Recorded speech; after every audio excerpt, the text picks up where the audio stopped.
বাবা তিনি তখন আনন্দে জগন্নাথকে দর্শন করতেন যে জগন্নাথ এখন বৃন্দাবন ধামে চলে এসেছে। তাই যেখানে জগন্নাথের রথ এসে কিছুক্ষণ দাঁড়িয়ে থাকবে, থেমে থাকবে, যত পূজারী পান্ডা এবং নীলাচলবাসী যত যাত্রী লোক আছে রথের উপরে দুই পাশে সম্মুখে উদ্যানে যেখানে যে জায়গা। তো আমার সঙ্গী আমার মা, তো এই যাচ্ছি আর রথের মেলাতে।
তো মেলা দেখে বাড়ি যাচ্ছি।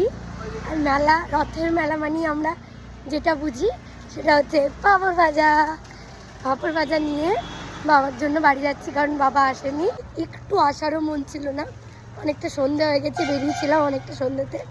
সেই জন্যে আমার আসার মন না থাকার কারণটা হচ্ছে কীর্তন শুনে এতটা প্রেমে পড়ে গেছি, মানে আমি রীতিমতো হা করে এরকম করে দেখছিলাম যে মানে বাড়ি আসার মন ছিল না। আর সত্যি জগন্নাথ দেবের মূর্তিটা দেখে এতটা প্রেমে পড়ে যাওয়ার মতো অবস্থা যে মানে সত্যি চোখ ফেরানো যাচ্ছিল না। সেই আমি তো আসতেই চাইছিলাম না, তারপরে মাও বলল একটু থাক, আমার বেশ ভালো লাগছে, তো মাও বলল থাকার জন্য। তো অনেকটাই সন্ধ্যে করে বাড়ি যাচ্ছি, আরতিটা দেখছিলাম ওখানে। বললো মা কত সুন্দর লাগছিল, সত্যি খুব সুন্দর লাগছে, মানে কথা রথে মানে জগন্নাথ দেবের মূর্তি দেখে আমার সত্যি মানে চোখ আটকে গেছিলো, এত সুন্দর, উফ মানে ভাবা যায় না, এতটাই সুন্দর। আর আমার গলা, বলো মা, আমার বেশিরভাগ দিনই গলা ভেঙে থাকে। হ্যাঁ, তো আমার গলা ভেঙে থাকে কারণ আমি একটু বেশি কথা বলি বাড়িতে, সারাদিন বক বক করি, চেঁচামেচি করি,